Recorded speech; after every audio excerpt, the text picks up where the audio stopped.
Meine Ohren klingeln noch vom letzten Knall. In diesem rostigen Leman-Kampfpanzer hallt jeder Einschlag von draußen wieder, wie die Wut eines Gottes in einer Blechdose. Der Stahlboden bebt unter meinen Stiefeln, während ich mich an der Turmwand abstütze.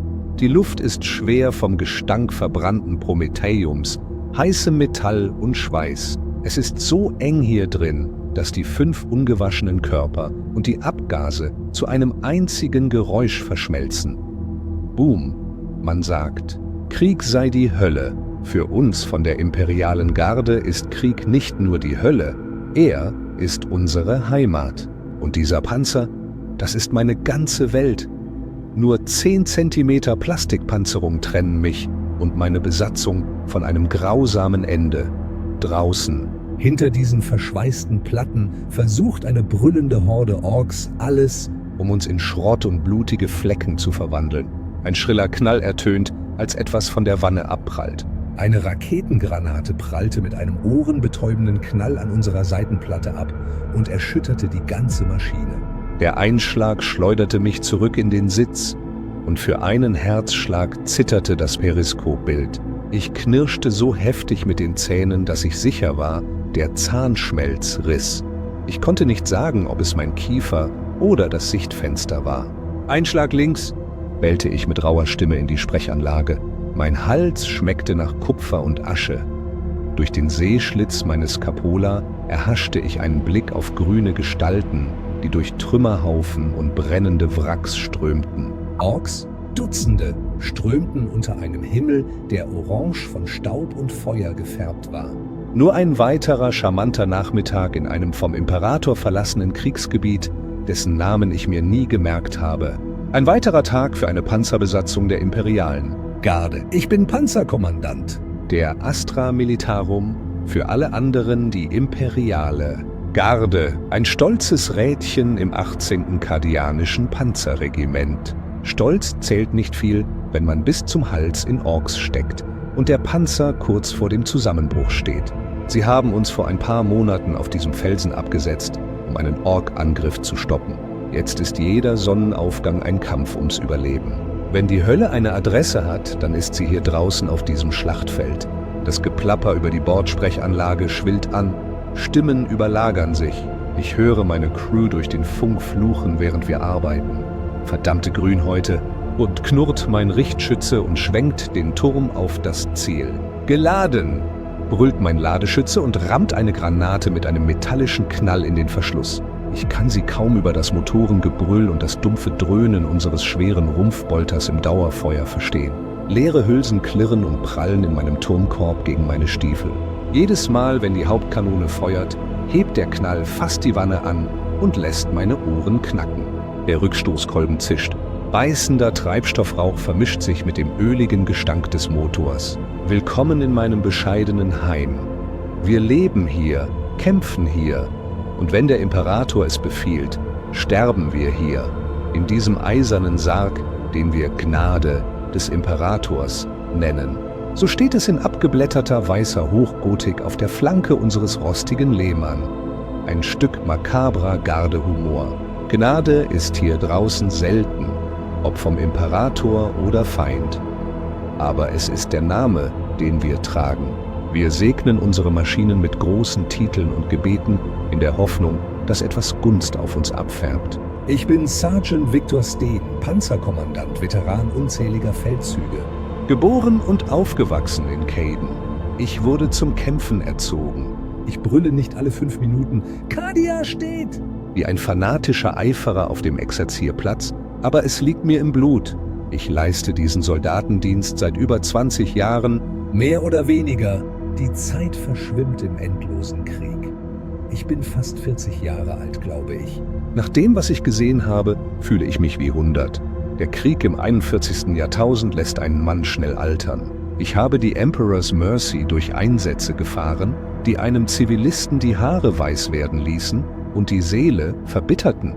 Die Besatzung, die nicht in Stücke gerissen wurden, ist das Nächste, was ich an Familie habe. Wenn man Tag für Tag in einem Panzer zusammengepfercht ist, schläft, kämpft auf demselben 850-Liter-Raum, wird man entweder zu Brüdern oder man bringt sich gegenseitig um. Wir haben uns meistens für Brüder entschieden. Meistens.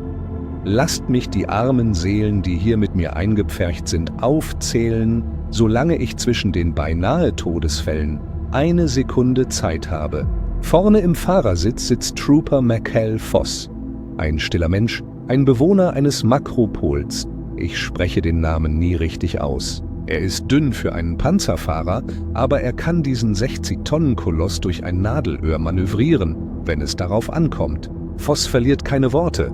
Er flüstert dem Maschinengeist zu oder verflucht das Getriebe. Wahrscheinlich hockt er gerade mit weiß knöchelharten Knöcheln über dem Steuerknüppel und holt jedes Quäntchen Geschwindigkeit und Kraft aus dem Motor heraus, während wir unter Beschuss ausweichen. Wenn der Panzer ein Biest ist, hält Voss die Leine und die Sporen in der Hand. Im Turm sitzen mit mir 2 weitere Seelen. Auf der Kanone sitzt Korporal Jorn Oxar. Wir nennen ihn Ochs, gebaut wie ein Biest und genauso gerissen. Der Imperator segne ihn, er ist der beste Richtschütze, den ich je hatte. Caden wie ich, einer der wenigen, die von der ursprünglichen Besatzung übrig geblieben sind, als dieser Kampf begann. Ochs trägt eine permanente, finstere Miene und Arme, dicker als die mancher Orks, aber seine Ruhe wankt nie, selbst wenn die Welt um ihn herum zusammenbricht. Er murmelt mit der Kanone, als wäre sie sein Liebling, und sein Zielen ist so präzise, dass man schwören könnte, er hätte künstliche Augen. Wenn Ochs ein Ziel erfasst, glimmt es nur Augenblicke später. Neben ihm steht unser Ladeschütze, Gefreiter Daniel Rohr. Der jüngste von uns, kaum 19 und noch ein junger Mann, obwohl er jetzt wie die anderen schwarz vor Ruß und Orkschmutz ist. Dan hat den letzten Ladeschützen vor ein paar Monaten ersetzt, nachdem der arme Kerl einen Granatsplitter ins Gesicht bekommen hatte. Möge der Imperator Breners Seele bewahren. Der Junge war so unerfahren wie ein Frühlingserwachen auf einer Agrarwelt. Hände schütteln und alles. Aber das Feuer hat ihn schnell gelehrt. Seine Finger zittern noch immer, wenn die Granaten fliegen. Aber er erstarrt nicht. Er stemmt die 20-Kilo-Geschosse und rammt sie in den Verschluss, als hinge sein Leben davon ab. Denn das tut es. Daniel hat ein nervöses Grinsen und die Angewohnheit, in den unpassendsten Momenten Witze zu reißen. Aber er hat sich seinen Platz verdient. Ich erkenne viel von mir selbst in ihm, von früher. Schließlich sitzen Trooper Levin und Trooper Hale auf den Seitenkanonen, den seitlichen Geschützen. Die Emperor's Mercy ist mit 2 seitlichen schweren Boltern ausgestattet und diese beiden Unglücklichen sitzen in ihren engen Kapseln, um sie zu bedienen. Levin ist ein alter, wettergegerbter Stroaner mit einem kybernetischen Auge und einem Temperament so sauer wie ein einwöchiger Amisek. Er meckert ständig über Kinder und Rationen, aber wenn es darauf ankommt, ist er unfehlbar. Hale ist drahtig, stammt von einem abgelegenen Planeten, voller nervöser Energie und summt ständig vor sich hin, um ruhig zu bleiben. Beide sind erst seit dieser Woche dabei, nachdem das Regiment uns endlich Ersatzschützen für die Seitenkanonen beschert hat. Das vorherige Paar, nun ja, die sind mit den Füßen vorangegangen. Levin und Hale sind zwar neu in unserer Familie, aber sie beweisen sich schon heute Abend und fluten die Geschützbahnen mit heißem Blei. Also, das sind wir zu 6 in einer Metallbox eingepfercht, schweißgebadet unter Splitterschutz und gepolsterten Deckeln. Eine bunte Mischung aus Veteranen und Rekruten. Unterschiedliche Welten, unterschiedliche Eigenheiten. Doch in diesem Rumpf sind wir ein einziges Wesen. Eine fluchende, den Imperator verehrende Einheit, die alles niedermetzelt, was einen von uns bedroht. Das ist das ungeschriebene Gesetz der Panzerfahrer. Wir gegen die Galaxis. Und im Moment ist die Galaxis ein Ozean von Orks, der versucht, uns zu ertränken. Sergeant, Ziel vorn, Entfernung 300, Horde im offenen Gelände. Ochs Stimme knistert in meinen Ohren. Ruhig, aber dringlich. Ich blinzle den Schweiß weg und presse mein Gesicht an das klebrige Gummi des Sichtblocks. Und tatsächlich, auf der anderen Seite der trümmerübersäten Allee sehe ich sie. Eine Horde Ork-Jungs mit groben Äxten und verrosteten Gewehren, die hinter einem umgestürzten Wohnblock hervorquellen. Eine grüne Flut, die auf unsere Linie zurollt und ihren verfluchten Kriegsschrei ausstößt. Was? Ihr gutturales Gebrüll umweht uns wie ein übler Wind. Donnerwetter, das sind ja Unmengen von Orks. Schütze, Sprenggranate auf die Horde, befehle ich mit ruhiger Stimme. Hegeladen, brüllt Daniel. Er hat bereits eine fette HE-Granate ins Patronenlager gezwängt, den Verschluss zugeschlagen und Ochs ein Zeichen gegeben. Einen Moment lang sehe ich ihn vor mir im roten Schein. Verschmiertes Gesicht, angespannte Muskeln, adrenalingepumpte Augen, ein Teenager, der in einer verrückten Welt die Arbeit eines Mannes verrichtet. Feuer! Boom! Die Hauptkanone des Leman-Russ knallt mit Nachdruck. Der Knall ist selbst durch unsere Helme ohrenbetäubend. Das Chassis wird vom Rückstoß zurückgerissen, die Ketten schleifen über brüchiges Gestein. Durch das Zielfernrohr sehe ich, wie die Granate mitten in der Horde einschlägt. Einen Augenblick später entfaltet sich die Explosion. Ein Feuerball erhellt die Dämmerung, gefolgt von einer Druckwelle aus Dreck und Fleisch. Ein Dutzend Orks verschwinden mit einem Schlag, grüner Brei und Schrott. Im einen Herzschlag stürmt die Masse heran, im nächsten klafft ein Krater und es regnet verkohlte Orkbrocken herab. Irgendwo über Funk knistert ein Jubel, vielleicht von Gardisten in der Nähe. Schwer zu hören über dem Lärm unserer Motoren und Geschütze. Als sich der Rauch lichtet, klafft eine riesige Lücke in der Angriffswelle. Doch die grüne Flut kümmert sich nicht darum. Ohne zu zögern klettern weitere Orks über ihre eigenen zerfetzten Toten. Orks kennen weder Angst noch Selbsterhaltungstrieb. Sie verstehen nur den Kampf, furchterregend und tragisch dumm. Rumpfgeschütz, haltet sie in Schach, rufe ich Voss und Daniel zu. Unser Rumpfschwerbolter hämmert und spuckt einen Strom großkalibriger Bolzen in die Welle.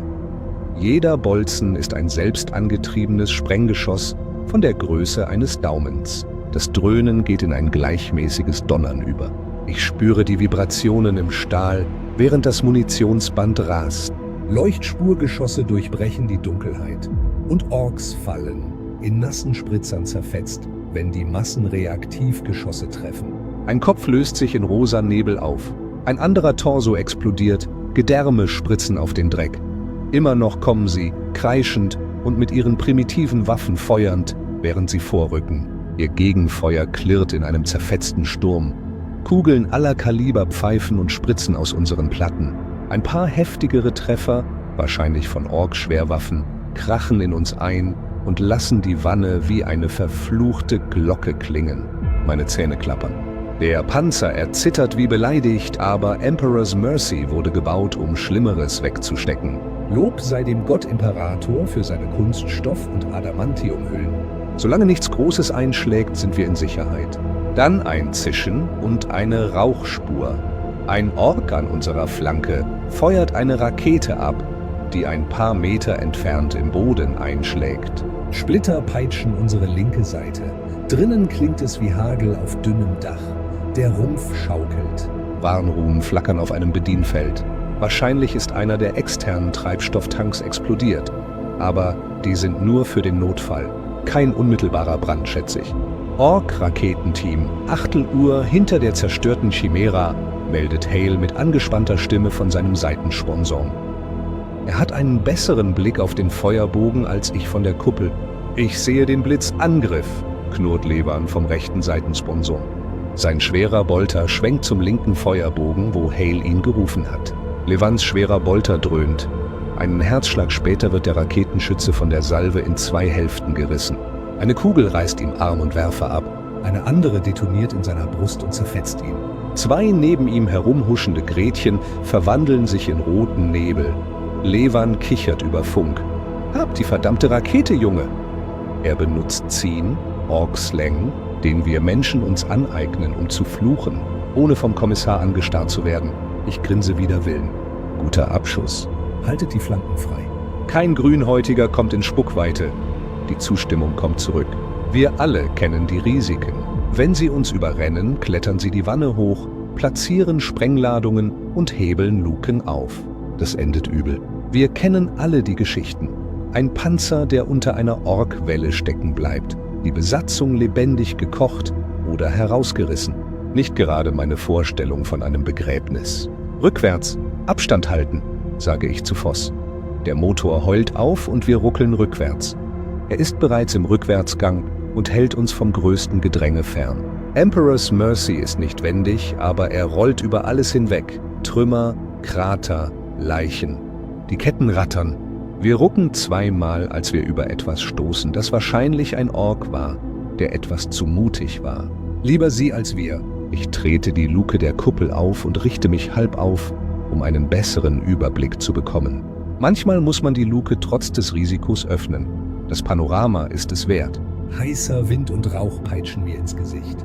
Der Lärm des Schlachtfelds schwillt an, Ork-Gebrüll, das Knattern der Lasergewehre unserer Infanterie, fernes Artilleriefeuer. Der Himmel ist ein Strudel aus Schwarz und Purpur. Die Sonne muss irgendwo hinter diesem Schleier versinken. Die Dämmerung verschmilzt mit den feuerbeleuchteten Ruinen. Ich drehe mich um und suche unsere Linie ab. Kämpfe wie unsere wüten überall. Zu meiner Linken, zwischen den Knochen der Habblöcke, entdecke ich einen weiteren Leman-Russ unserer Kompanie, Rufzeichen Eisenfaust, der einen am Rumpf montierten schweren Flammenwerfer ausstößt, der einen Trupp Orks in wandelnde Fackeln verwandelt. Rechts, hinter einer zerbrochenen Statue des Imperators, ein ironischer Ort, kauert ein Trupp Kardianer hinter Sandsäcken und feuert präzise Salven mit Lasergewehren ab. Ein Soldat bedient ein schweres Maschinengewehr auf einem Dreibein. Leuchtspurgeschosse regnen in die Horde, noch während ich zuschaue. Überrennt ein Mob sie, der Maschinengewehrschütze wird von einer Kettensäge niedergestreckt, die ein massiger Ork schwingt. Die übrigen weichen zurück, brutaler Nahkampf.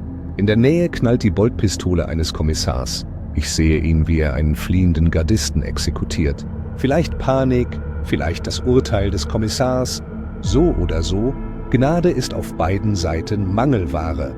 Ich verziehe das Gesicht und wende mich nach vorn. Unser Kampf zuerst. 3 Ork-Kampfwagen rasen mit heulenden Motoren auf die Hauptstraße vor uns. Schrottplatz-Dünenbuggies, gepanzert mit geschweißten Platten und vollgefeuert mit Waffen. Sie schwirren wie Mücken umher und suchen nach einer Flanke oder Schwachstelle. Einer saust an einem brennenden Krater vorbei. Sein Schütze feuert einen wilden Hagel aus einer aufgetriebenen Maschinenkanone ab. Mehrere leichte Fahrzeuge vor uns, 200 Meter entfernt und nähern sich. Funke ich meinen Kameraden zu und rufe dann Ochs zu: Schnapp dir diese verfluchten Buggies, panzerbrechende Munition, sofort! Ochs schwenkt den Geschützturm mit einem mechanischen Schwenkmechanismus und visiert den vordersten Buggy an. Daniel hat bereits eine panzerbrechende Granate im Anschlag. Er feuert sie ab und ruft: Feuer frei! Wie sagt Ochs, ruhig wie ein Stein. Boom! Die panzerbrechende Granate durchschlägt den vordersten Buggy. Der Sprengkopf explodiert im Inneren. Die dünne Karosserie zerbricht einfach. Räder und Schrott fliegen nach außen. Fahrer und Schütze verwandeln sich in blutigen Brei. Im einen Moment rast er noch auf uns zu. Im nächsten rollt ein schwarzer Feuerball zum Stehen.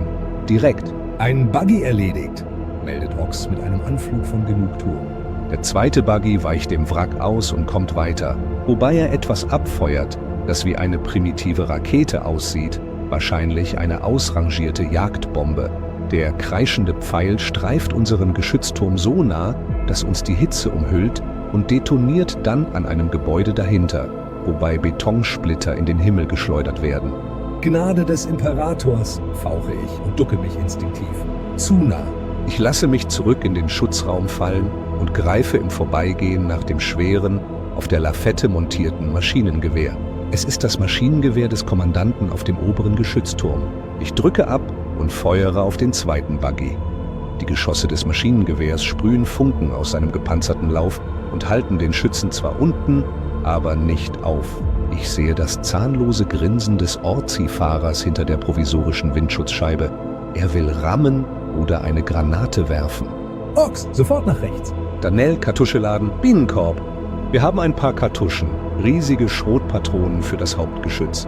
Perfekt für nahe, weiche Ziele. Daniel schiebt eine hinein, während Ochs den Lauf schwenkt. An, zischt Ochs. Feuer! Boom. Der Ton ist anders. Der Kanister explodiert direkt vor dem rasenden Buggy. Ein gewaltiger Schuss. Hunderte Stahlkugeln zerfetzen die Front. Der Fahrer wird im Nu in Fetzen gerissen. Der Motor zerfetzt. Das Gestell überschlägt sich und landet in einem Trümmerhaufen. Der Schütze wird weggeschleudert, die Hälfte seiner Gliedmaßen ist ihm abhanden gekommen. Er wird niemandem schaden. Der dritte Buggy kommt in sichererer Entfernung zum Stehen, überlegt es sich anders und fährt zurück, während er uns mit halbherzigem Feuer eindeckt, bevor er in Deckung geht. Gut, renn! Bevor ich das genießen kann, ertönt von links ein neues Geräusch, ein metallisches Stöhnen und ein Krachen. Durch den Staub drängt etwas Massives durch einen zerstörten HB-Block. Zuerst denke ich, es ist eine einstürzende Mauer, dann erkenne ich den Sinn der Bewegung. Es tritt in das vom Feuer getauchte Halbdunkel und mir schnürt es die Kehle zu. Ein orkischer tauber Schrecken, ein klappernder Orkläufer mit Kreissägen und Energieklauen, wie ein kleinerer Ork, der auf einem Dreadnought kreist. Dieses Exemplar ist aus zusammengezimmerten Platten zusammengehämmert, spuckt Rauch und tropft Öl. 2 rotierende Sägearme drehen sich mit einem zahnklappernden Kreischen auf. Schultermontierte schwere Geschütztürme schwenken auf uns zu. Der taube Dreadnought brüllt. Ein mahlendes, metallisches Dröhnen, vielleicht ein Megafon oder der Schrei eines gefangenen Piloten. Er stürmt los, seine Füße stampfen und reißt Trümmer auf. Diese Sägen könnten einen Panzer wie eine Dose Grogs Fleisch öffnen. Er steuert auf uns zu, vielleicht 400 Meter und kommt näher. Oh, Throne, das ist schlecht, murmle ich. Kalter Schweiß brennt mir auf der Stirn. Laser unserer Infanterie pfeifen nutzlos von seiner Panzerung ab. Ein tapferer Gardist schultert eine RPG und feuert eine Rakete auf die Panzerung des Dreadnoughts. Der Sprengkopf explodiert auf der Brust des Ungetüms in einer Flammenwolke. Doch als das Feuer erlischt, kommt der Orkläufer immer noch näher. Nur eine Brandspur ist zu sehen.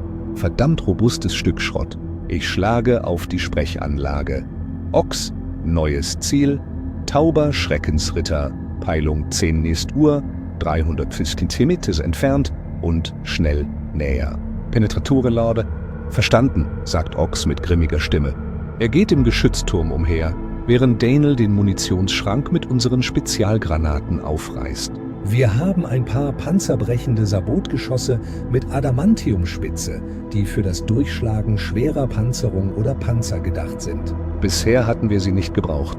Daniel hebt eines hoch. Es ist schwer und präpariert und sieht selbst in seiner Unbeweglichkeit tödlich aus. Sabot geladen, ruft er. Ich hole tief Luft und ziele durch das Visier. Der taube Schreckensritt rast vorwärts, geradewegs die Avenue Alpha entlang und rammt ein verlassenes Zivilfahrzeug wie ein Spielzeug aus seinem Weg. Es ist jetzt in voller Sicht etwa 250 Meter entfernt. Seine Geschütze eröffnen das Feuer und feuern großkalibrige Geschosse auf uns ab. Eines unserer Sichtfenster reißt und ich ducke mich, als ein Geschoss nur Zentimeter von meinem Kopf entfernt von der Cupola-Panzerung abprallt. Verdammt, keine Zeit mehr. Ich drücke den Zündknopf. Ochs, Feuer! Draco! Die Kanone schießt das Sabotgeschoss mit einem scharfen Knall nach vorne. Ich halte den Atem an und beobachte. Der taube Dreadnought ist mitten im Schritt, als das Penetratorgeschoss ihn mitten in den Oberkörper trifft, direkt unterhalb dessen, was wie das Cockpit aussieht. Ein greller Blitz und eine schwarze Rauchwolke steigen auf. Einen Herzschlag lang denke ich, es ist vorbei. Der Dreadnought taumelt, sein linker Sägearm wird in einem Funkenregen abgerissen. Er neigt sich zur Seite, die Mechanik knirscht. Guter Treffer, ruft jemand. Aber das verdammte Ding bewegt sich noch, halb manövrierunfähig, aber noch nicht am Ende. Es schleppt sich mühsam auf, ein funktionsfähiger Klauenarm schlägt noch immer in die Luft und setzt seinen Angriff langsamer fort. Grünliche Hydraulikflüssigkeit und ölige Flammen quellen aus dem klaffenden Loch in seiner Brust. Doch ich sehe die hasserfüllten roten Augenlinsen immer noch glühen. Beim Thron, es kommt noch, ruft Dan mit aufgerissenen Augen. Ochs lädt bereits einen weiteren Penetrator. Tatsächlich flucht er bemerkenswert leise vor sich hin, irgendetwas über den widerspenstigen Schrotthaufen, während er Daniel anweist, die nächste Granate ins Magazin zu rammen. Unser letzter Sabo. Wir hatten nicht erwartet, hier draußen auf viele feindliche Panzer zu treffen, außer vielleicht 1 oder 2 Kampfwagen. Steen, soll ich noch einen laden? Fragt Dan mit zitternder Stimme, während er die letzte panzerbrechende Granate ins Magazin schiebt. Ja und triff. Fahrer, zurück, zurück, rufe ich. Voss setzt bereits zurück, um Abstand zu halten. Doch hinter uns türmt sich ein Trümmerhaufen mit einem Krater, der unseren Weg versperrt. Emperor's Mercy ruckt, als wir gegen ein Mauerstück stoßen und unseren Rückzug stoppen. Hier gibt es kein Entkommen mehr. Der taube Dreadnought ist etwa 150 Meter entfernt. Ich kann den Piloten, höchstwahrscheinlich einen Ork-Mechi, fast durch einen Sehschlitz erkennen, wie er gackernd den Walker antreibt. Seine letzte verbliebene Kreissäge dreht sich schneller, gierig nach imperialem Stahl. Die schweren Schützen auf seinen Schultern eröffnen erneut das Feuer und durchsieben alles. Eine Kugel durchschlägt unsere Außenkiste und zerfetzt unsere Ersatzrationen. Ein weiterer Querschläger trifft Hales Seitenpanzer und ich höre ihn grunzen. »Alles gut«, ruft er sofort, obwohl er wohl etwas mitgenommen ist. Wir feuern erneut. Boom! Die letzte panzerbrechende Granate zischt heraus. Auf diese Entfernung ist es unmöglich, ein so gewaltiges Ziel zu verfehlen. Der Penetrator schlägt mitten in die Mitte des Ungetüms ein, wo sprühende Drähte und Ork-Glyphen seinen Rumpf zieren. Diesmal ist das Ergebnis katastrophal. Die Granate durchschlägt ihn und detoniert im Inneren. Der Ork-Läufer explodiert. Panzerplatten fliegen in alle Richtungen. Sein verbliebener Klauenarm wird abgerissen und überschlägt sich. Ein Flammenstoß schießt aus der oberen Luke.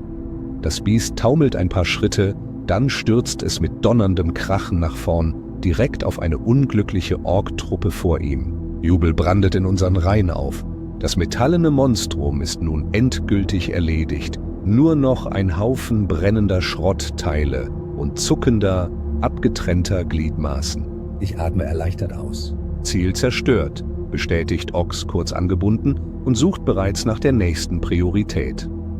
Ich klopfe Danell kurz auf die Schulter und er grinst nervös. Das Adrenalin pumpt durch seine Adern. Gut gemacht, alle zusammen. Das hätte für uns böse enden können. Geschieht dir recht, du verrosteter Groficker, knurrt Leven den gefallenen Schrecken zufrieden an. Doch keine Zeit zum Ausruhen, die Schlacht tobt noch immer überall. Die Ork-Infanterie gerät ins Wanken, jetzt wo ihre großen Spielzeuge weg sind. Ich sehe viele der Grünhäute die Flucht ergreifen, schwerfällig zurückweichen oder in Ruinen verschwinden. Der Druck auf uns lässt nach, als ihr Angriff abebbt. Wir nutzen den Moment für eine Gegenoffensive. Vorwärts! Lasst uns die Bastarde angreifen, rufe ich über Funk. Wir dürfen ihnen keine Zeit zum Neuformieren geben. Voss lässt sich das nicht zweimal sagen. Er legt den ersten Gang ein und unser Panzer rumpelt los und rückt mit einem lauten Dröhnen vor. In der Nähe befindliche überlebende Gardisten sehen die Panzer vorrücken und sammeln sich. Sie kommen aus ihren Deckungen und schließen sich mit eigenen Kriegsschreien dem Vormarsch an. Mit aufgepflanzten Bajonetten stürmen sie vor, um Schützengräben zu säubern und jeden Ork zu erstechen, der zu dumm oder zu verwundet zum Fliehen ist. Emperor's Mercy rollt gnadenlos über Ork-Leichen und Trümmer und feuert dabei in der Bewegung. Ich stehe wieder halb aus dem Turm, eine Hand am Griff des Maschinengewehrs und suche nach Zielen. Dort am Sockel der Statue Orks mit einer Kanone. Ich entdecke 3 Orks, die etwas, das wie eine primitive Panzerabwehrkanone aussieht, in einem Türrahmen in Position bringen. Sie versuchen auf uns zu schießen. Bevor sie es können, schwinge ich das schwere Maschinengewehr und feuere es auf sie ab. Das Rattern des Maschinengewehrs ist ein rohes, brutales, reißendes Geräusch. Die Ork-Truppe ist im offenen Gelände überrascht. Einer wird von meinem Feuerstoß zerfetzt. Ein anderer bricht schreiend zusammen und der dritte, ein Klotz, feuert im Sterben noch wild mit der Kanone. Die Granate pfeift an unserem Geschützturm vorbei und explodiert harmlos dahinter. »Nicht heute, du Dreckskerl«, knurre ich und spucke Ruß aus. Meine Zunge schmeckt nach Asche und Blut. Mir wird klar, dass ich mir irgendwann in die Wange gebissen habe. Wir rumpeln an der zerbrochenen Marmorstatue des Imperators vorbei. Nur noch seine Stiefel stehen auf dem Sockel. Wie passend. Unsere schweren Bolter feuern gnadenlos nach links und rechts und mähen die fliehenden Grünhäute nieder. Ein Ork versucht, sich totzustellen, taucht dann aber wieder auf und schießt auf vorbeiziehende Gardisten. Levens Seitengeschütz sprengt ihm den Kopf weg. Ein anderer schwingt ein Beil nach einem Soldaten in der Nähe. Ich jage ihm einen Stummel in den Rücken und das Biest geht hart zu Boden. Als sich der Staub gelegt hat, befinden wir uns ungefähr an der ursprünglichen Startlinie der Orks. Wir haben sie zurückgedrängt. Die Straße ist übersät mit Ork-Leichen, Schrott und zerbrochenen Waffen. Die wenigen Überlebenden fliehen frustriert und heulend in die dunklen Ruinen. Vereinzelte Laserstrahlen und die eine oder andere Granate unserer Jungs treiben sie tiefer hinein. Zumindest vorerst ist die unmittelbare Bedrohung gebannt. Der Funkkanal der Kompanie knistert in meinem Helm. Alle Einheiten, zurück zur Phasenlinie Delta. Wiederholung. Zurück zur Phasenlinie. Delta zur Konsolidierung. Es ist unser Kompaniechef, Captain Thorne. Seine Stimme ist angespannt, aber beherrscht. Ich sehe mich um. Wir sind in unserem Eifer wohl etwas zu weit vorgerückt. Die Phasenlinie Delta ist eine vorab markierte Rückzugslinie, etwas hinter unserer ursprünglichen Position. Wahrscheinlich wollen unsere Kommandeure sich dort neu formieren und nicht auseinanderziehen. Und wenn ich mich recht erinnere, war ein Artilleriebeschuss vor dieser Linie geplant. Sie werden dieses Gebiet beschießen. Sie gehen wohl davon aus, dass wir die Orks ausgeschaltet haben und wollen den Rest mit schweren Geschützen erledigen. Verstanden. Rückzug, sage ich über Funk. Dann schalte ich auf Bordsprechanlage um. Alles klar, Leute, Befehl von oben. Schnell zurück auf unsere Linie. Sie fordern Artillerie für diese Zone an. Wir haben vielleicht 2 Minuten, bis diese ganze Straße in Flammen steht. Keine Widerrede. Voss schickt uns wieder rückwärts und wir rollen zurück, wobei wir zur Sicherheit noch ein paar Ork-Leichen unter unsere Ketten schieben. Andere Gardisten um uns herum hören die Pfiffe und Funksprüche zum Rückzug. Auch sie rennen zurück und schleppen verwundete Kameraden oder geborgene Munition hinter sich her. Es ist ein chaotisches Durcheinander, eines, das ohne Disziplin in einer Flucht enden könnte, und die Kommissare hinter uns achten darauf, dass niemand zu weit geht. Wir überqueren die Trümmerlinie und die Panzersperren, die die Phasenlinie Delta markieren.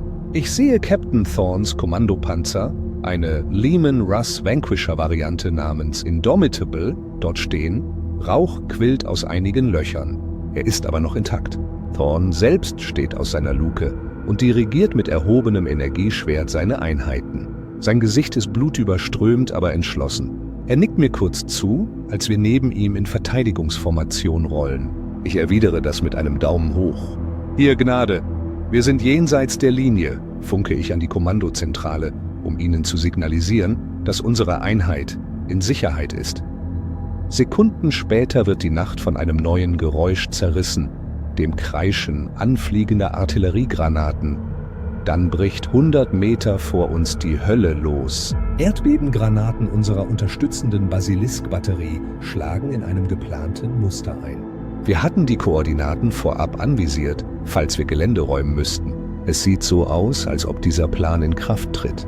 Der Boden bebt und blitzt auf, als die schweren Granaten alles auslöschen, was auf dieser Straße noch übrig ist. Feuersäulen und Staubwolken steigen empor, jede Explosion verschlingt verwundete Orks und Nachzügler im Nu.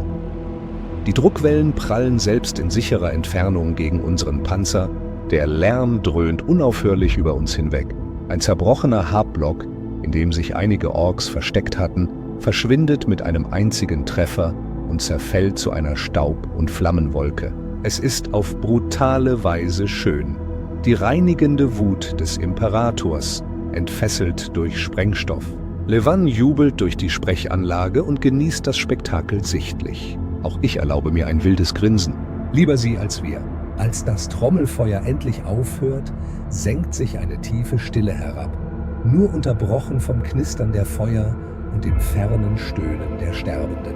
Phasenlinie Delta hält. Unsere Linien sind vorerst gesichert. Im Panzer lassen wir uns zum ersten Mal seit gefühlten Stunden wieder aufatmen. Mein Herz rast, Schweiß rinnt mir in die Augen. Mir wird klar, dass ich nur noch von Adrenalin und der Gnade des Imperators getrieben bin. Jetzt, wo die unmittelbare Gefahr vorüber ist, überkommt mich eine Welle der Erschöpfung. Meine Arme fühlen sich an wie Blei, meine Ohren klingeln und jeder Muskel ist angespannt oder schmerzt. »Alle Mann an Bord, Statusmeldung«, keuche ich ins Funkgerät. »Alles in Ordnung?« Einer nach dem anderen antworten sie. »Fahrer hier. Mir geht's gut«, kommt Voss' ruhige, monotone Stimme. »Bordschütze, alles gut.« »Leichte Beule am Kopf«, sagt Ox. Ich schaue hinüber und sehe einen kleinen Blutstropfen an seiner Schläfe, wo er wohl gegen das Zielfernrohr gestoßen ist. Aber er tut es ab. »Ladeschütze, alles okay, Sir«, antwortet Dan zwischen keuchenden Atemzügen. Er ist schweißgebadet und sieht aus, als würde er sich gleich übergeben müssen. Aber er lebt und ist unverletzt. Linker Seitenleitwerkskörper in Ordnung, meldet sich Hale mit zitternder, aber enthusiastischer Stimme. Rechter Seitenleitwerkskörper streikt noch, grummelt Leman. Ich kann ihn durch die innere Luke sehen, wie er sich ruhig den Schmutz von seinem kybernetischen Auge wischt, als hätten wir gerade eine Übung beendet. Harter Kerl. Wir haben es geschafft, Imperator. Wir haben es tatsächlich geschafft. Wir haben die Stellung gehalten und den Feind zurückgedrängt. Diese Position gehört wieder uns. Ich öffne die obere Luke und klettere ganz heraus, um mir auf dem Turm einen besseren Überblick über die Folgen zu verschaffen. Der Abendhimmel ist nun dunkel, nur noch der orangefarbene Schein brennender Wracks und ringsum züngelnder Feuer ist zu sehen. Der stechende Geruch von Prometheum, verbranntem Fleisch und Staub schlägt mir entgegen und lässt mich husten. Trotzdem atme ich die relativ frische Luft tief ein und genieße sie nach dem Panzergestank. Entlang der gesamten Linie kommen Gardisten aus ihren Deckungen, verschaffen sich einen Überblick, versorgen die Verwundeten und laden ihre Waffen nach. Einige Siegesrufe hallen in der Dunkelheit wieder. Vorsichtige, müde Jubelrufe. Wir alle wissen, dass dies nur eine von vielen Schlachten war, aber jeder Sieg stärkt die Moral. Die Straße vor uns ist ein albtraumhafter Teppich aus Gemetzel. Verstümmelte Ork-Leichen liegen verstreut herum, manche zucken noch oder glimmen. Schwarzes, fast teerartiges Blut sammelt sich in Kratern und tropft von zerbrochenem Mauerwerk. Hier und da liegt ein gefallener Gardist oder PDF-Soldat zwischen ihnen, rot vermischt mit grün. Die Medikai-Teams bewegen sich schnell und suchen nach Lebenden. Ein verwundeter Gardist in der Nähe unseres Panzers schreit nach seiner Mutter, sein halbes Bein fehlt unterhalb des Knies. Ein Sanitäter kniet neben ihm und spritzt ihm etwas, um den Schock zu lindern, während ein anderer einen Tourniquet anlegt. Die Schreie verstummen zu wimmern. Ich beiße mir auf die Lippe. Wir haben Verluste erlitten, daran besteht kein Zweifel. Schwer zu sagen, wie viele es im Dunkeln waren, aber jeder Einzelne ist einer zu viel. Trotzdem hätte es viel schlimmer kommen können, wenn wir gezögert hätten. Hinter mir zischt und piept Emperor's Mercy, als das Metall abkühlt. Die alte Dame ist ramponiert. Ich sehe Dutzende frische Dellen in der Panzerung, eine tiefe Kerbe, wo ein großkalibriges Geschoss beinahe die Seitenschürze durchschlagen hätte. Einen der Nebelwerfer am Turm, einfach weggesprengt, und die linke Kette hängt leicht durch. Vielleicht ein Problem mit der Federung oder eine verbogene Laufrolle, weil wir so rücksichtslos über die Trümmer gefahren sind. Aber sie ist intakt, fährt und ist immer noch ein furchteinflößender Anblick. Zärtlich streiche ich über das verkohlte Metall des Turms. Braves Mädchen, murmele ich dem Panzer zu und danke seinem unerschütterlichen Kampfgeist, dass er uns nicht im Stich gelassen hat. Der Leman-Russ ist eine robuste, unverwüstliche Maschine, nicht die schnellste oder eleganteste, aber Emperor weiß, dass er einiges einstecken kann und weiterkämpft. Danell klettert unter mir aus seiner Ladeluke und schnappt nach Luft. Er hat einen wilden Blick in den Augen, diese Mischung aus Schrecken und Begeisterung, die man nach dem ersten überstandenen Gefecht hat. He lights an Ilho stick, a cheap Elho cigarette, with trembling hands and takes a long drag, trying to steady himself. His hands are still shaking, leaving trails of smoke scribbles in the air. I hop down off the tank to ground level and stretch my stiff limbs. My knees pop. My back protests. Hours inside a turret, contorted in firing stance, will do that. Emperor's mercy truly applies to letting my spine straighten for a minute. All around, the sounds of battle have given way to the sounds of after-battle. Moans, crackling fires, the distant clank of armored vehicles repositioning, shouted orders from sergeants reforming squads, the occasional single gunshot as someone puts an orc out of its misery, or a commissar administers discipline. I don't ask. It's a lull, a brief uneasy lull in this war. Captain Thorne approaches on foot, stepping over rubble toward my tank. He's helmetless, revealing cropped grey hair, matted with blood from a scalp wound. Despite that, he's grinning wolfishly. Hell of a show, Steen, he says, voice raspy from Vox hollering. He gestures with his chains toward the smouldering Death Dread husk down the avenue. That kill's going in the after-action report for sure. I give a tired salute. Thank you, sir. Couldn't let that bastard carve up our line. Indeed. Good work from you and your crew. His eyes flick to Daniel, who snaps upright nervously and almost drops his smoke, then to Ox, who has emerged from the turret to lean wearily against the cup ring. All of you, Cadia would be proud. At the mention of Cardia, a pang goes through me. Cadia, our destroyed homeworld. I seldom talk about it, no point dwelling on a dead planet, but hearing the captain's praise framed that way actually means something. I swallow the lump in my throat and nod. Cadia stands in the spirit of her sons, sir. Damn right. Thorn claps a hand on my shoulder, then his face turns businesslike. We'll get maybe a few hours before they try again. Consolidate your ammo and fuel. Engine Sireren will make rounds to perform any emergency repairs on your tank. We've requested resupply from the rear. Emperor willing, they'll send some promethium and shells before dawn. He sighs, rubbing his eyes. Intelligence suggests the Orcs threw about a third of their local forces at us in this assault. They'll likely come back twice as hard by morning. By morning, Emperor, the thought makes me feel even more exhausted. But this is the Guard. You fight until you can't, then you fight some more. We'll be ready, sir, I assure him, squaring my shoulders. Emperor's mercy can still bite. Might need a tread adjusted and a top-up on the main gun shells. But we'll hold. Good man. He offers a rare, genuine smile to me and the crew. Now catch a little shut-eye if you can. That's an order. I need my tankers alive and sane tomorrow. Emperor knows the infantry look to you lot for backbone. With that, he moves off to debrief another tank crew nearby, limping slightly. I exhale and turn back to my tank, running a hand over my sweat-soaked scalp under my helmet. Sleep, Emperor. I could pass out right here on the ground, but there's work first. All right, lads, you heard him, I call out. Get this girl resupplied and patched quick. Then we rest while we can. Levan and Hale are already examining the left track by lantern light. One of the links is bent all to Grox, Hale reports, poking at it with a pry bar. Levin grunts. We got spare links? Better to replace now than have it snap in combat. Despite just living through a nightmare, the old Vorstrone is back to practical matters. Bless him. Make it so. Ox, give them a hand with the track if needed. Danelle, with me, we're grabbing shells. There's a mobile munitions depot, a couple of Chimera carriers loaded with ammo, pulling up not far behind. Danelle stubs out his Ilho stick and follows me, still wide-eyed and jittery, but functional. We manage to scourge a half-dozen 120mm shells of various types. 2 frag, 2 standard armor-piercing, 1 high explosive, 1 smoke round. Never know when you need a smoke screen. It's not a full restock by any means, but it's what... Wie Blei. Meine Ohren klingeln und jeder Muskel ist angespannt oder schmerzt. Alle Mann an Bord, Statusmeldung, keuche ich ins Funkgerät. Alles in Ordnung? Einer nach dem anderen antworten sie. Fahrer hier. Mir geht's gut, kommt Voss' ruhige, monotone Stimme. Bordschütze, alles gut. Leichte Beule am Kopf, sagt Ox. Ich schaue hinüber und sehe einen kleinen Blutstropfen an seiner Schläfe, wo er wohl gegen das Zielfernrohr gestoßen ist. Aber er tut es ab. Ladeschütze, alles okay, Sir, antwortet Dan zwischen keuchenden Atemzügen. Er ist schweißgebadet und sieht aus, als würde er sich gleich übergeben müssen. Aber er lebt und ist unverletzt. Linker Seitenleitwerkskörper in Ordnung, meldet sich Hale mit zitternder, aber enthusiastischer Stimme.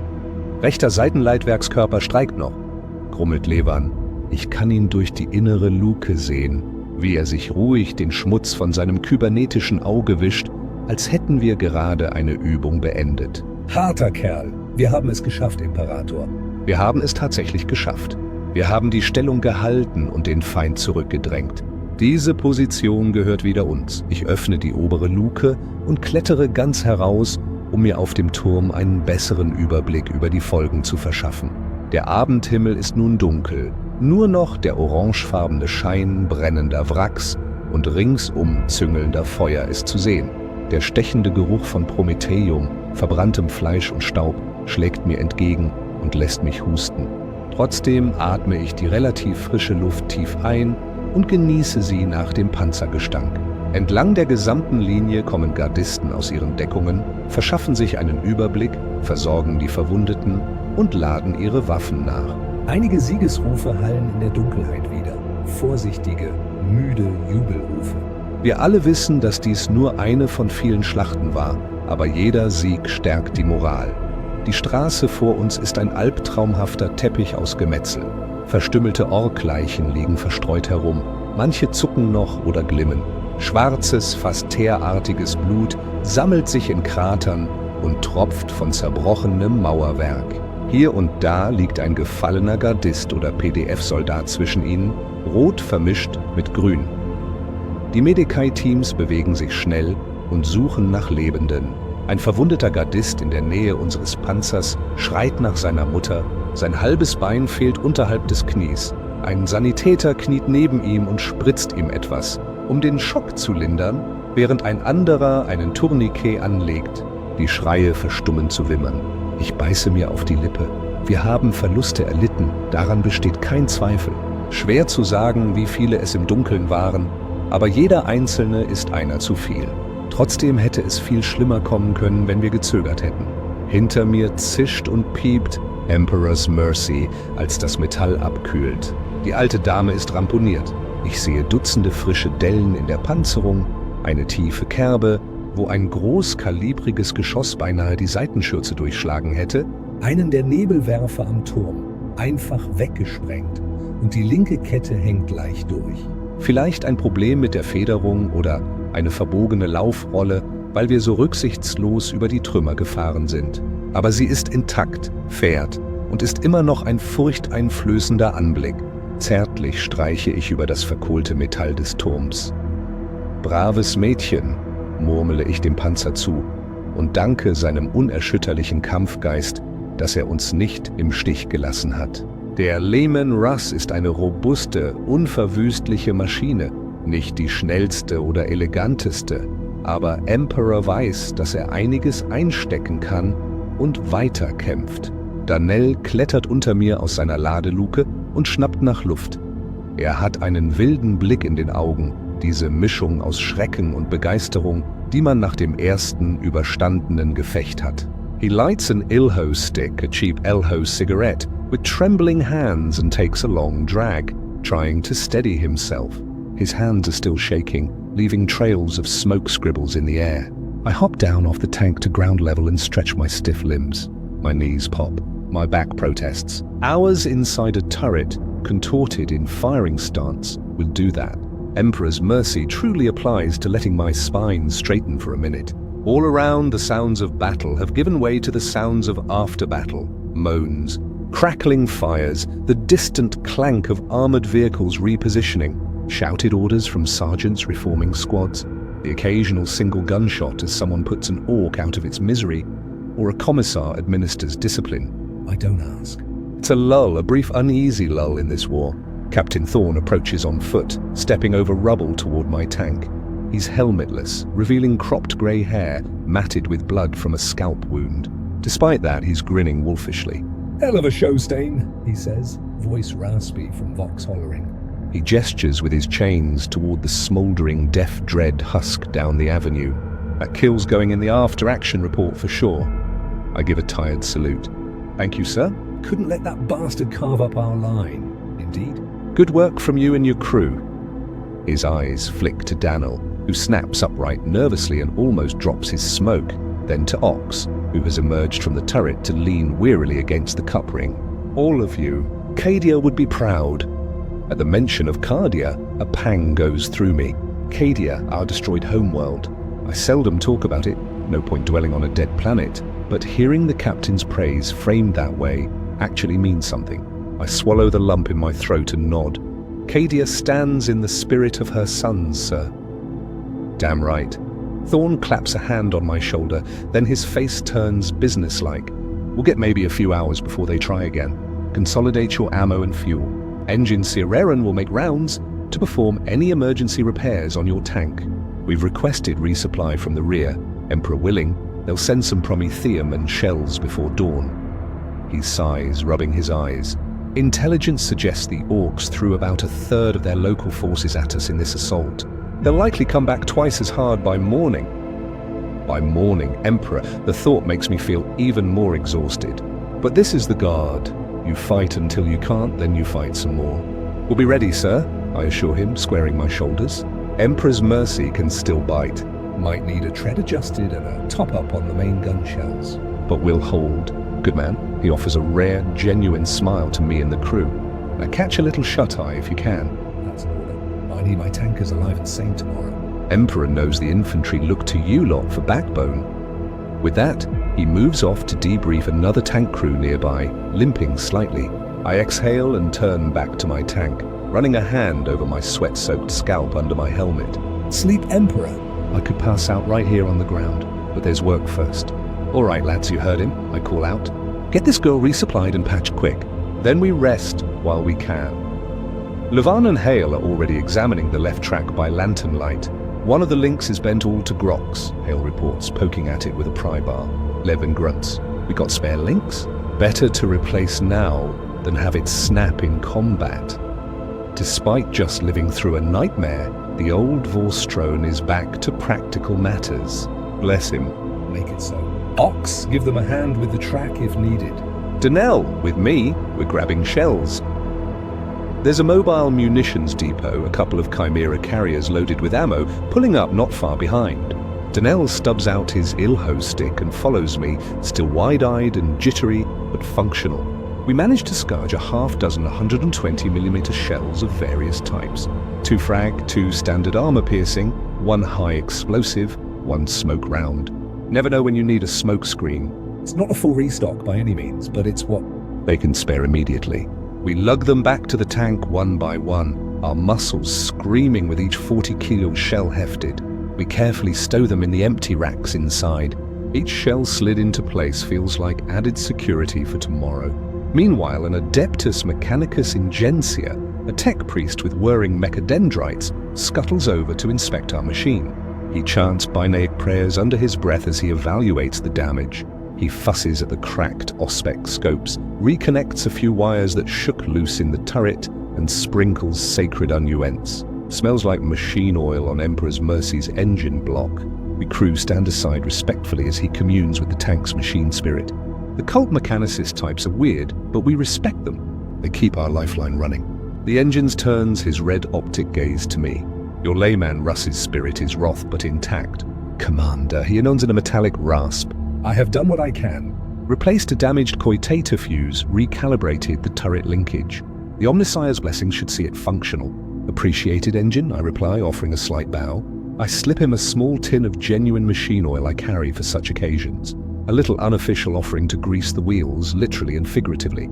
It's something I traded from a Navy supplier ages ago. Real rare stuff, and the tech priests love it. The engine seer accepts it with a clicking noise that might be satisfaction, then skitters off to the next needy vehicle. By the time all that is done, my crew is utterly spent. We climb back into the tank or lean against it and basically slide into various states of collapse. The adrenaline is fading, leaving us with bone-deep fatigue, pain, and that emotional numbness that creeps in when you've seen too much in too short a span. I drop into the commander seat with a thud, helmet off, eyes closing for a moment. Beside me, Ox is slumped against the turret ring, arms folded, not quite asleep, but definitely resting with eyes shut. Donnell has curled up in the loader's nook below, chewing on a protein bar and staring blankly at nothing. Hale and Levan are still outside, taking turns to stand guard and get a breath of real air. Through the open hatch, I can hear Hale quietly humming that little tune of his again, a soft melody amid the ruin, oddly soothing. Voss, ever the dutiful driver, is the only one still purposefully busy. He's down in his compartment, tinkering with something in the engine access panel by touchlight. Emperor, bless him, the man is obsessed with keeping the tank in top shape. I think fiddling with the machine calms him. He's probably double-checking the tension on the repaired track, or relinking a frayed throttle cable. Finally, I call down. Voss, enough. She'll live till morning. Get some rest. A pause, then his soft reply. Aye, Sergeant. He closes the panel and settles back in the driver's seat. I doubt he'll truly sleep. He often just sits quietly, eyes closed, ready to snap awake at any sound. Fine by me. An extra pair of ears in the quiet hours isn't the worst. I pull out a dented canteen from my belt and take a swig of water. It's lukewarm and it tastes of recycled plasteel container. But Emperor, nothing ever felt so good trickling down my parched throat. I pass it around. Donnell eagerly gulps some. Ox takes a sip, then pours a bit on a rag to wipe his face. The simple comforts of a guardsman's life. Reaching into a small locker, I also retrieve a little tin cup and a packet of recaf powder. The Imperial Guard, sorry excuse for coffee. Donnell manages to rig a tiny heating coil on a last gun power pack, a trick all guardsmen learn. And soon we have a lukewarm bitter brew. It tastes like caffeinated dirt, but it's hot, and it's something other than blood in my mouth. We share that too, as much as there is. One by one, the crew's eyes get a little less haunted. Breathing slows to something like normal. The immediate fire of combat is gone, leaving behind aches and a heavy, heavy mental toll. In the dim red glow of the turret's interior lamp, I see the faces of my comrades, soot, blackened, drawn, eyes either unfocused or squeezed shut in exhaustion. Donnell's youthful features are marred by a fresh burn on his cheek, probably from a hot shell casing that ejected wrong. Ox has a bruised swelling on his temple and dried blood in his stubble. Even Levan, who now sticks his upper body through the hatch to join us, looks older and wearier than he did this morning. New creases in the grime on his face. Hale plops onto a munitions crate, removing his flak helmet and running a hand through close-cropped hair, exhaling deeply. No one speaks for a while. What is there to say? We know we came out lucky. We also know it's likely to get worse tomorrow or the next day, but in this moment we're alive and together, and that's enough. I break the silence gently. Hell of a fight today, boys. A few tired chuckles respond. Good shooting, Ox. You knocked out more tin cans than a scrapyard worker. I offer him a nod. Ox grunts acknowledgement, a ghost of pride on his face. You too, Levan. Hail. Those sponson guns saved our hides on the flanks. And Donnell, I look at the kid who perks up slightly at his name. Dan, you did damn fine. Quick loading, kept your head. You're a real tanker now. He manages a smile. A real one, despite the fatigue. Just doing what you taught me, Sarge. Also, the fear of being eaten alive by orcs is good motivation. He laughs softly, a bit of that gallows humor shining through. We all laugh with him, a short, genuine laugh. It feels good to laugh, even quietly after that nightmare. Hale begins imitating the orc war boss voice we heard earlier on their Vox amplifiers during the battle. Some brutish garbled threat. He waves his arms, mocking. Is he gonna stomp you flat, Humies? And then mimics the explosion that took the dread down. Boom. And slumps like a rag doll. It's morbid, silly, and absolutely hilarious. At this moment, Levan snorts and smacks Hale's shoulder, grinning. Ox actually cracks a lopsided smile. I chuckle and shake my head. The tension breaks further. This is how we cope. We joke, we smoke, we share a drink, we talk about absolute nonsense for a few minutes in the dark of the tank. Outside, the war still looms. The flicker of flares, the rumble of distant bombardments like an approaching storm. But inside here, we carve out a tiny island of camaraderie and mirth. I lean back, letting them banter a bit. Hale zing Dan about how he nearly pissed himself when the dread showed up. To which Dan retorts that everyone did, and he saw Hale singing soprano when that first shell hit nearby. Levan gruffly telling Voss he drives like a drunken grow, but doing it with a wink that acknowledges the skill it took. Ox advising Levan on how to adjust his bolter's belt feed spring for next time. Small talk, black humor, war stories exchange. Typical tanker window. Eventually the chatter fades. We're simply too spent to continue. One by one, my crew drifts into an uneasy doze. Levan and Hale volunteer for the first watch rotation. One will stay half awake, listening for trouble, while the other rests, then swap. Technically, we're behind our lines, relatively safe, but no one ever truly relaxes in a war zone. I take off my flak helmet and set it on a hook. My short-cropped hair is matted with sweat and grime. I run a gloved hand through it, feeling grit, and probably a few new nicks on my scalp from bouncing around inside that turret. I reach into my pocket and pull out a small, battered metal locket. Popping it open reveals a tiny, faded pict of a woman and a little girl.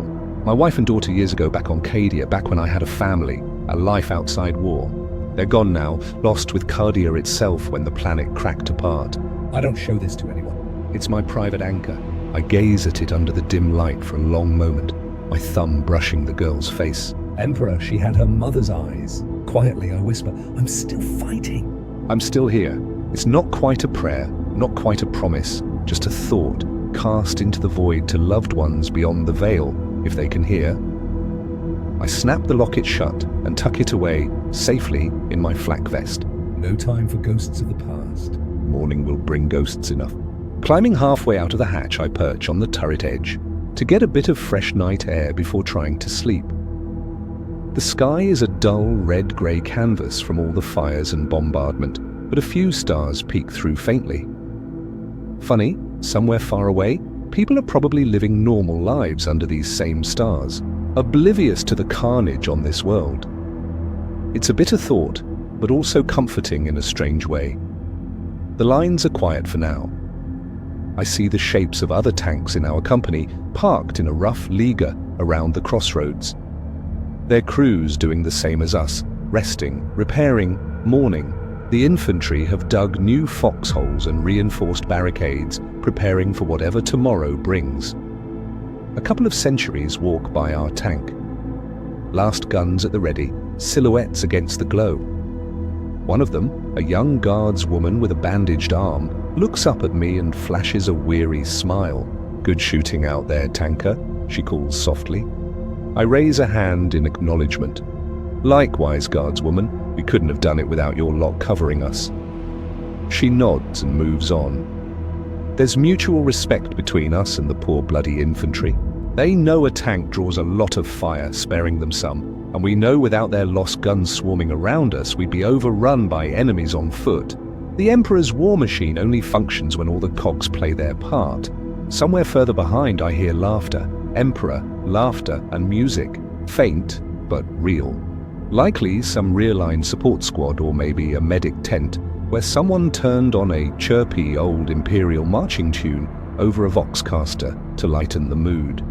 The melody drifts over the ruins, oddly jarring, yet heartening. It reminds me of dances on Cadia in the summer evenings after drills. Brief moments of joy snatched from a life of discipline a lifetime ago. I find myself humming along under my breath before I even realize it. A few notes, then I catch Levan eyeing me from below with a smirk. Embarrassed, I clear my throat and climb back down inside. Right. Everyone try to get some sleep. We'll likely be up before dawn. I pull the hatch shut, plunging us into a snug, insulated darkness. In here, it's warm. Our life support heaters keep the chill out. Night desert temperatures can drop sharply, and the residual heat of our engine adds to it. Honestly, it's almost too warm and stuffy, but I prefer that to freezing. The smell in the tank has mellowed from acrid battle to a less sharp concoction of oil, sweat, and metal. To me, that's the scent of home by now. Finding a semi-comfortable position in a tank to sleep is an art. We've all got our methods.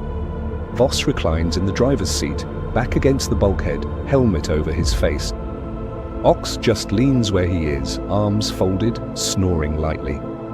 How someone can snore sitting upright in a tank, I'll never know, but he does.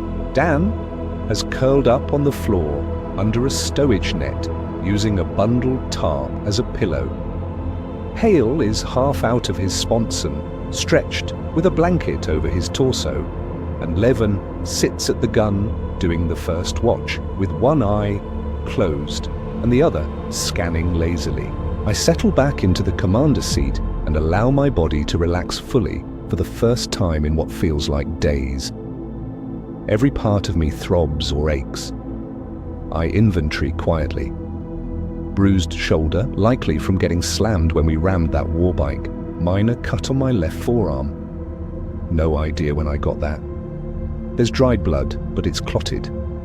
A persistent ringing in my right ear. And of course, the general soreness that comes from being rattled around inside 30 tons of moving steel, but nothing serious. Still alive, still capable.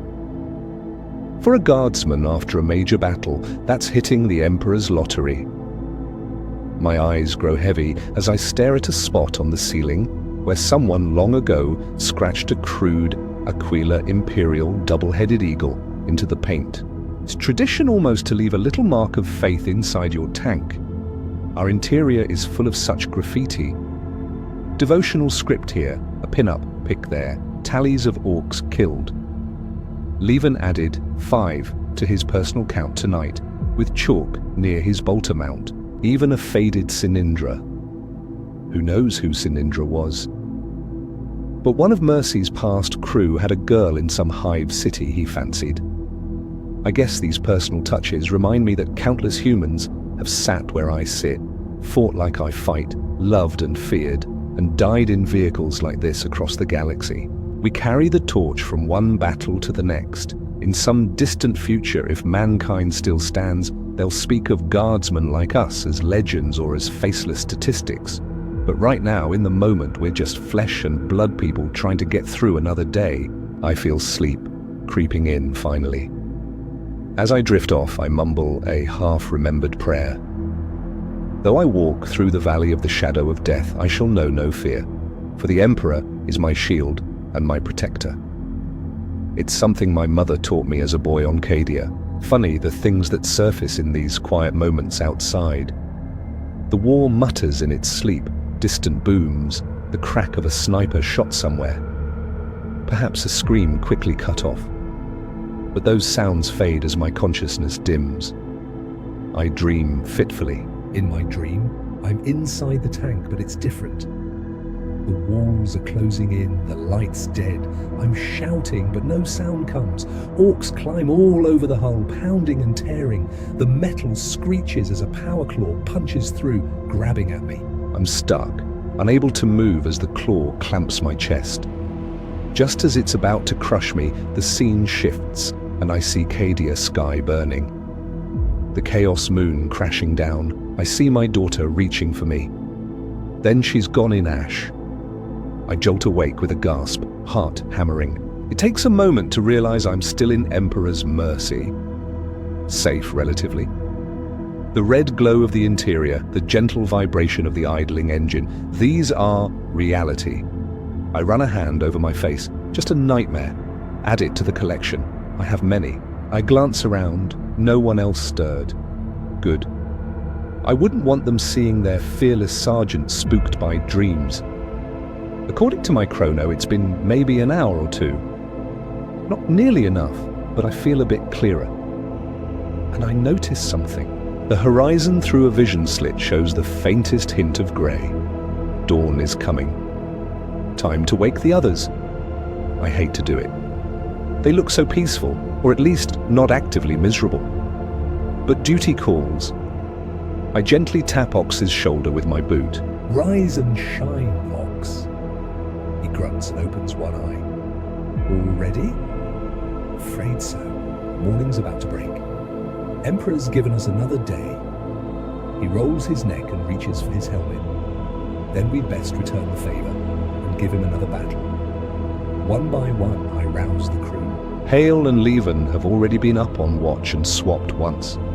Voss snaps awake like a combat automaton. 1 second he's out, next he's alert at the controls. Dan is last. Poor kid was dead to the world. I actually have to yank away the top he used as a blanket. He jumps up with a start, blinking. Time already. Time to dance, loader, I say.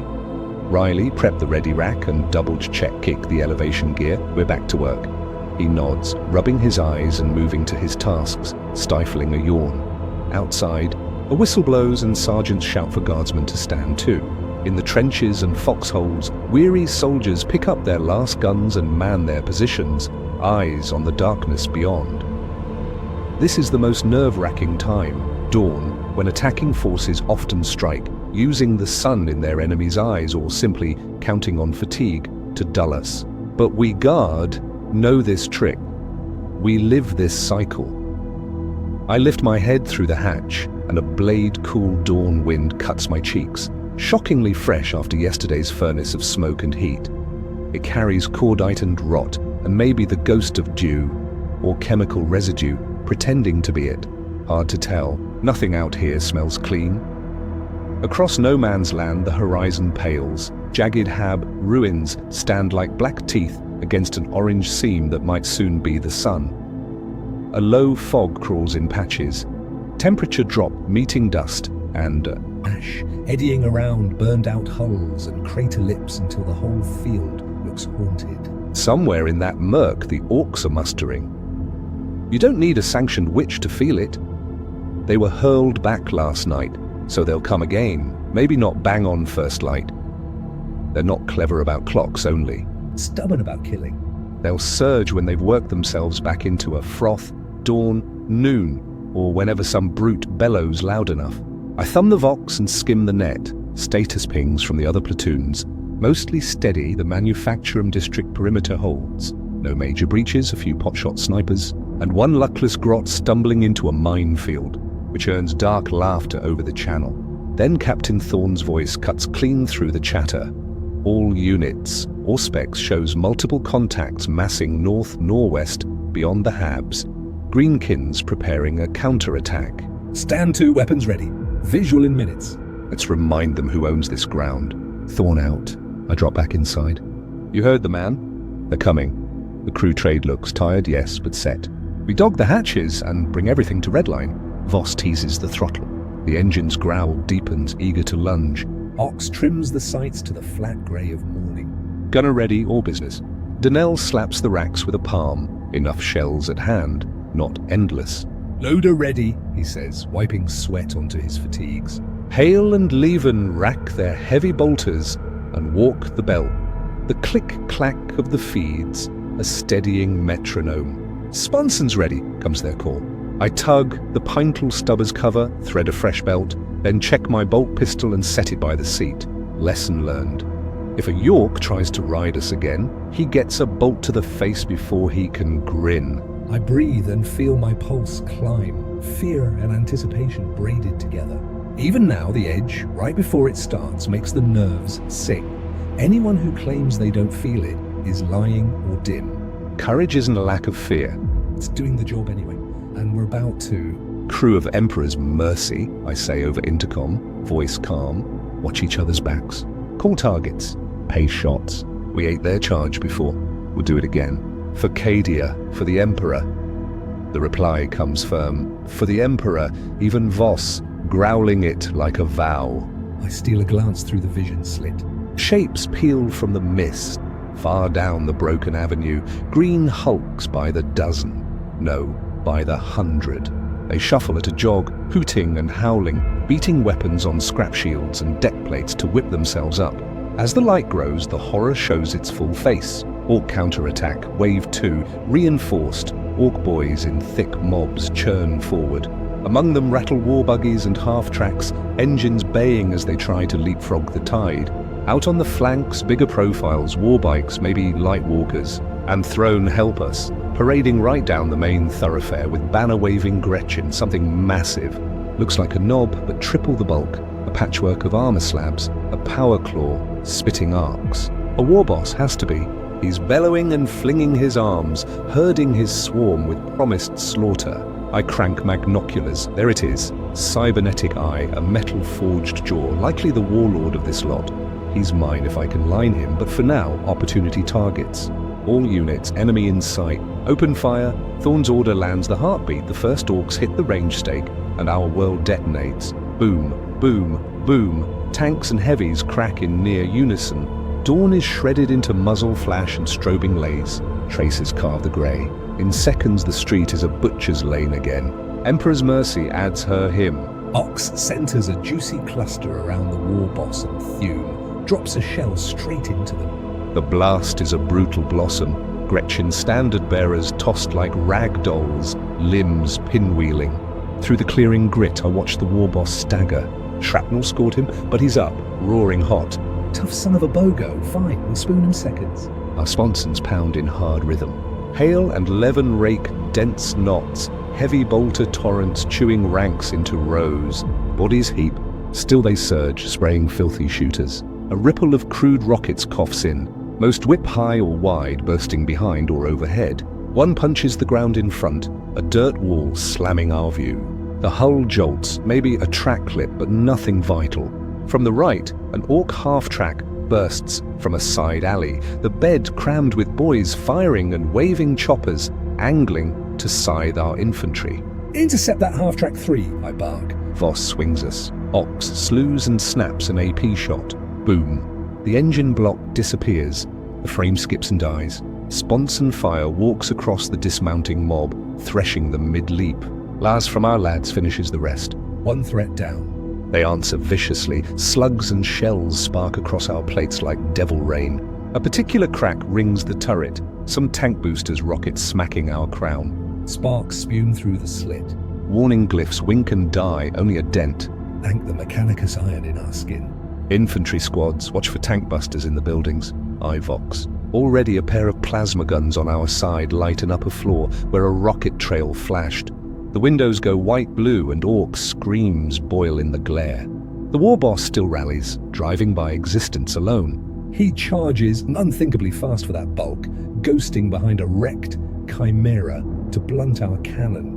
As he steps off its far side, we lace him with stubber and sponsons. Sparks skid from slabbed armor. A heavy bolter burst peels half a pauldron, he laughs. The bastard laughs, a deep drum roll from his chest. Inconceivable, Ox mutters. He's soaking it. Concentrate, the war boss, I snap. Load crack. Pop him like a blister. Dan drops a crack, high-penetration anti-armor shell. Ox settles the bead, nearly point blank at maybe 80 meters, as the brute vaults rubble with the claws scything. The shot hits dead on. White burst, a spray of green ruin. When it clears, the war boss kneels. One arm's gone at the elbow, black blood sluicing, half a face cratered. Yet he claws at standing. My God, Emperor, what kills this thing? Before he can find his feet, a squad of Cadian Kasurkin, Emperor, I didn't know they'd been dropped here, cut from a side alley. 6 ghosts moving as one. Hotshot last gun stitched the splits our blast made. The war boss swats one Caesarin into a wall like linen, no telling he got up, but the others flow. Boom. A melter gunner steps into breath range and pours a point-blank stream. The boss's head and chest boil to vapor. He topples like a felled tree, smoking from the ribs out. A roar surges from every guardsman near enough to see. I bare my teeth. War boss down. Target eliminated, I broadcast. That'll split the Orcs' morale. It does. Some mobs hitch, confused without their howling son. Push them, lads. Everything. We grind forward slow and murderous, our hull and a pair of sisters laying a scything wall while the infantry ghosts in our shadow, firing, screaming for the Emperor. Remember, Cardia, no mercy for the Xenos. Leadership gone, numbers butchered, you can feel the turn. War energy curdles to escape instinct. Some still claw like cornered beasts, but many break, bellowing and backing, then flat out running. Route is blown wide. A whoosh and a hammer blast yank my gut. Fire boils on our left. I snap round. Iron Fist just took a kill shot. The turret is simply gone, replaced by a torching geyser. The hull lists. Ammo cooks with popping flashes. Emperor, that was a heavy anti-tank bite. From the smoke, a new monster strides, an Orc stomper of all cursed things. Where in the 9 hells was it squatting? A walking idol to Gork or Mork, who can say? Some super heavy walker, Titan's little brother. Not full-sized, throne be praised, but still 3-4 tanks tall, a totem of claws and cannons. And it just erased Iron Fist with a belly-mounted giga-hash shooter or whatever witchery they bolt on. Dread prickles my spine, too much for battered hands. Then I clock its gait, lamed. It's already been savaged. Black smoke pours from its back. A crater yawns in its flank. Our artillery or flyers must have kissed it earlier. It's limping in for a last throw. Target that stomper, all available units, Thorn thunders. I glance across at his command tank. He's already got a Lassan team braced and spearing beams into the rent side. A Manticore rocket sighs from our rear and drills the shoulder. An armor plate sails off, but the brute clumps on, stepping right over a wreck and crushing some poor sod, too slow to roll. Ox, AP penetrators, aim for the breach, I say, knuckles white on the rim. He slides in our last dedicated AP, stores are thin. Dan's jaw sets as he rams it home. Through the sight, arcs show the gash, wiring snarled like innards, maybe the ammo bin. Firing, he growls. Boom. The penetrator lances. In and vanishes inside. A held breath, then secondary blasts ripple up the torso. The left arm, a giant claw, blows free in a tumbling arc. Direct. It's cooking, Danel whoops. The walker lets out a dying beast grind. It tries to heave the main gun for one. Bitter shot. But a stream of bright last bolts from Thorn's Vanquisher chews its bad knee. The joint goes, the beast cants, and then tips in slow, awful grace. The ground slams under tons of ruin, flattening a cluster of orcs beneath. A cheer. Rips the line. The last of the orcs don't even posture after that. Boss dead, stomper wrecked, numbers bled. What's left runs for the alleys, and whatever hole birthed them. Our boys chase a short stretch, vengeance in their lungs, a few strafe while they fall back, but most just run. I stand out of the hatch, peel my helmet, and drink the morning. Smoke thick, victory salted. We did it. Emperor be praised, we held again. A laugh shakes loose, half sob, half roar. Drive 'em, lads, don't let 'em regroup, someone howls. A squad of cadets thunders past to chase until the captain reins them from overreach. Discipline. We've retaken the district. Enough. No sense bleeding ourselves outside our guns. I sag against the turret, suddenly aware of the weight of me. We're alive. By miracle, iron and instinct, Emperor's mercy and her souls are intact. I peer down, Danel's grinning so wide, it splits the grime. He's a heartbeat from tears or a laugh or both. Ox lets a rare whoop fly and punches the air. Once. Voss cracks his hatch and actually smiles, a nod from the quiet man. Hale pokes up from the sponsor, blinking. Is it over? Did we win? Looks that way, I croak. For today, in this emperor-forsaken city, we won. Cheers ripple ragged down the line, kit clacking against plates. No parade crispness, just the honest howl of the unsurvivable who somehow survived. I add my fist to the turret in a primal drumbeat. Emperor's mercy answers with a deep, happy clang, like the old girl sharing the grin. Infantry gather around the fallen war boss, and the stomper, planting imperial flags with gales of curses and laughter. One joker lifts the boss's severed cyberclaw like a champion's cup. A chimera rolls by with troopers riding high, chanting a vulgar guard cadence about green-skinned soup for supper. Even the commissar let it ride. Morale is a weapon, and throne knows we earned this breath. Captain Thorne grinds up beside us. He rises in his cuppa and snaps a salute.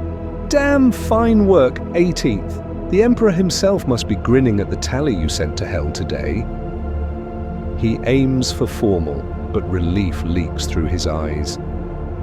My throat is sand, voice ragged, but I manage it. Cadia stands. I don't throw that out often, but right now it fits, and the words leap. Others take it up. Cadia stands, even non-Cadians, because it's bigger than a dead world. It's defiance. Cadia stands means humanity stands. The guard stands, unbroken. I close my eyes in the roar and offer a silent thanks to the God Emperor. If not for protection, then at least for his dark humor in keeping me breathing. And to the fallen, we honored with this win. When I look again, Danel's wiping his cheeks, twin clean tracks through soot. He catches me seeing, rubs fast, and I pretend I didn't. All right, I say, heaving fully out to stretch. Break's over in 10. We've still got a job. Secure the area, flush stragglers, get casualty reports. They groan, good-natured. The work is never done, but our boots feel lighter as we drop to it. Even crusty Levan hums an old regimental line while snaking a cleaning rod through his bolter. I hop down and nearly fold. The legs go jelly, and a hot sting lances my left knee, twisted earlier, no doubt. Wrap it and push. Another notch on the body ledger. We walk Mercy's perimeter, taking stock. She looks like the devil, scored, blackened, pockmarked by 100 kisses. A forward tread guard is simply missing. The coax stubber mount is chewed by a near miss, but every bite glanced. Nothing punched into the crew box. I pat the plate like a hound. You beauty. Damn. Well done. Hale hears me sweet-talking and laughs. Careful, Sarge. She'll get a big head and demand holy oil every day. If that's the tithe, we pay it, I answer. She kept us living, best machine in the Guard. And it's true. Somewhere along the years and wounds, steel and souls overlap. Machine spirit or not, she's one of us. Then come grimmer duties, counting hours, lifting wounded, finishing any orc that still gurgles. A few do, none get mercy. A last shot or cold steel ends it. The street is a slaughterhouse, but ours now. A medic insists on dousing a cut on my brow with antiseptic. I hadn't felt it until it burns like hive acid. Minor compared to some occupational tax.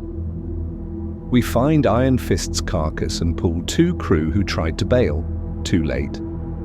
We tarp them and stand quiet. One was a mate of Ox's from training.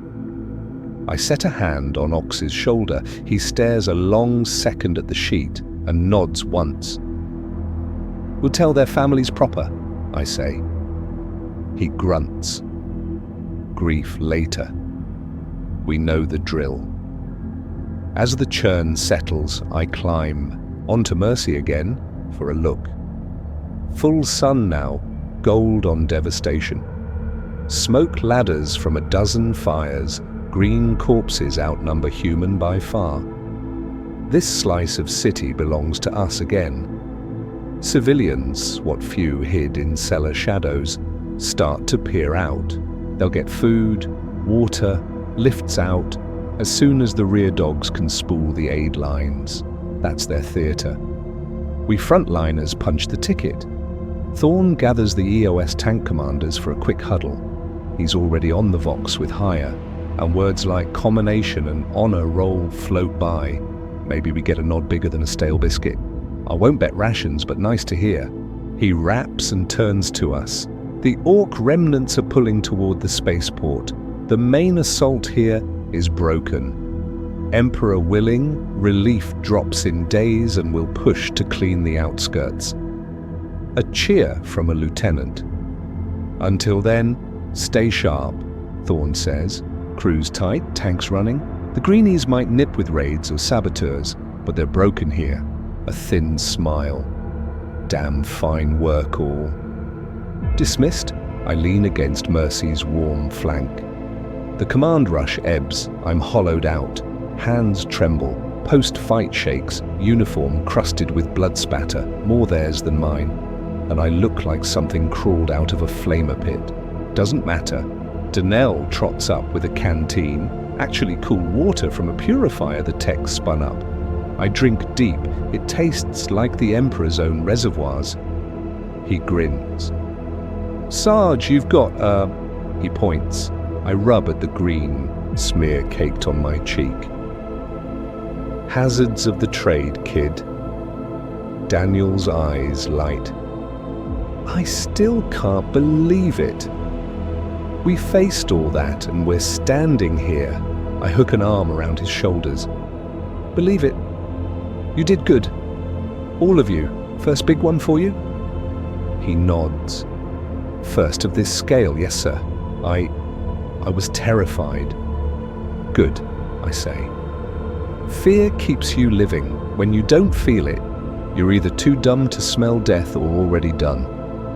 We all feel it. What you do while it's chewing your gut, that's what counts. He chews that, then asks low, Were you afraid, sir? I look over the piles.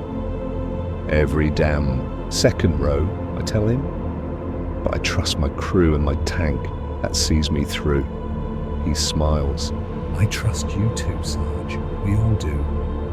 He hesitates. I heard you shout earlier. Cadia stands. I think it does. In us. A lump forms. Thanks, kid. I cough it down and put the bark back on. Enough sentiment? Clean her up and Rearm for the next op. In a buckled side mirror, I catch a ghost of me, face smeared, eyes shot, 1,000-yard stare softening to something human. The reflection gives a weary smirk back, a battered sergeant who's seen more than most, can picture and still puts boots down. We made it, I tell him. The day slides into the dull. Labor of aftermath, optics and barrels scraped free of gore, Denell cursing at a gob of orc flesh jammed in the traverse gear, disgusting duty, Levan and Hale, jury rig a left tread guard and bring tension back to nominal. Voss clears a clogged intake and hums at the engine's purr. Ox tallies, shells and haggles, Munitorum crates into our orbit. Everyone wears their craft. It isn't glorious, but it's what wins. War is 90% waiting and wrenching and 10% sheer terror. You live the quiet stretches by shrinking your world to the next bolt, the next wisecrack, the next mouthful, the next black joke. Hold the big horrors at arm's length until night pries them open. Toward evening, with the district calm and pickets posted, I climb the hull again to steal a minute. The others write letters to what passes for home or steal rest. In the blood-red dusk, the skyline is jagged spires and plumes, a breeze teasing, some haze away. Beyond, mountains smudge, the sun slipping behind. It's strangely beautiful after so much rot. I think about the next square on the board. The war's far from done. Maybe we push the line to the next city or chase them to the spaceport. Maybe we pull a quiet sector, Or maybe tomorrow a different nightmare drops from the sky, tyrannids, chaos. Take your pick. In the Guard, the only surety is another battle. But tonight at least, we get one pocket of peace. I pull the little locket and crack it. In the ebbing light, I whisper to the tiny pie seat inside. I'm still here. I'm fighting on for you, for all of us. Maybe ghosts here, maybe not. Saying it lifts a stone off my ribs. I snap it shut and slide it home. Dropping down, I spot fresh paint near the driver's hatch, white strokes on grey. I lean in and grin, a grinning skull chewing an orc jawbone, and next to it, brutal life. Half slogan, half inside joke. Hale's scrawl, probably, or Daniel trying his hand at clever. Brutal life, true enough. The lot of a tanker in the 41st millennium is beyond brutal. Fire and steel, brain-rattling thunder and blood, a treadmill of horrors. We endure cramped compartments, bone-shaking hits, the sudden death lottery. We see what sane men shouldn't, do what ordinary men couldn't. It's ugly and unending, but it's ours. We hold it fierce because someone has to strap in and drive iron beasts straight at darkness, shielding others with plated hearts and breaking the foes of man with high explosive righteousness. That's us, Imperial Guard tanker, the unbreakable backbone of the Emperor's hammer. I run my fingers over the fresh strokes and chuckle. Brutal life, you got that right. I step back and take her in, battle-scarred, smoke-shadowed, wrapped in victory's colours. Emperor's mercy isn't shiny or new, but she's glorious to me. A survivor like her crew. Night climbs, twin moons rise over a quieted field. We gather for a rough meal beside the hull, rations stew by a hissing cooker, protein garl and recaf, and Ox produces a sacra bottle from a wrecked hab the orcs missed. It burns and it's perfect. We talk about nothing on purpose. Hale bungles a body joke about a sister of battle and a space wolf until Levan shushes him for murdering the punchline. We laugh anyway. Daniel pries a story from Voss about his home. Hive And the man actually paints it past 2 words. The mega foundries, almost fond. We skirt the dead, that's for later letters and quiet corners. Tonight we sit in the fact of being alive together. One by one, they peel off for real sleep. Proper centuries are posted, not our turn. Infantry owes us that much after today. I sit against the turret and count the first stars pricking through. Less smoke now, mostly straight columns from burn piles. The air still tastes like death and promethium, but there's a faint new note underneath. Hope. Danel's already fallen asleep atop rolled tops, flak jacket as pillow, a half smile on his face. That warms more than Sacre. By the Emperor's grace, he'll grow into an old bastard like Levan, scaring recruits with embroidered tails. I hope so. Inside, Hale snores, claimed the turret floor, calls it coziest. Levan lights an alhostic and ghosts a lazy perimeter, vigilant, even off duty. Ox and Voss murmur over gunnery settings. Those two never truly switch off. I close my eyes and let the weight finally land. My hands tremble again, aftershock, then unclench. It passes. The brutal life of a tank crew, no halos, no parade braids, sweat, blood, tinnitus, dust in your teeth. Losing friends in awful ways and moving because the line says move. Long boredom bookended by slices of nightmare. Crude jokes, shared smokes, orders that feel impossible, somehow done anyway. Shield of the Imperium when the thin bodies need plating. Spear point when the line needs breaking, throwing steel into the enemy even as they try to crack you like an egg. It isn't for everyone. Emperor knows it's hardly for anyone sane, but it's for me. For those of us who found a strange home in the belly of the beast, who feel more ourselves under a cannon's muffled thunder than in a soft bed, I wouldn't trade it. I slide back into the commander's seat and let go at last. My crew is safe around me.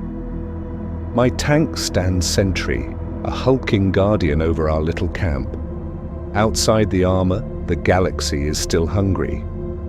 In here, for this night, there's quiet. As sleep pulls me under, I breathe one last thought into the turrets. Hush, this is our life. Brutal, yes, ours all the same.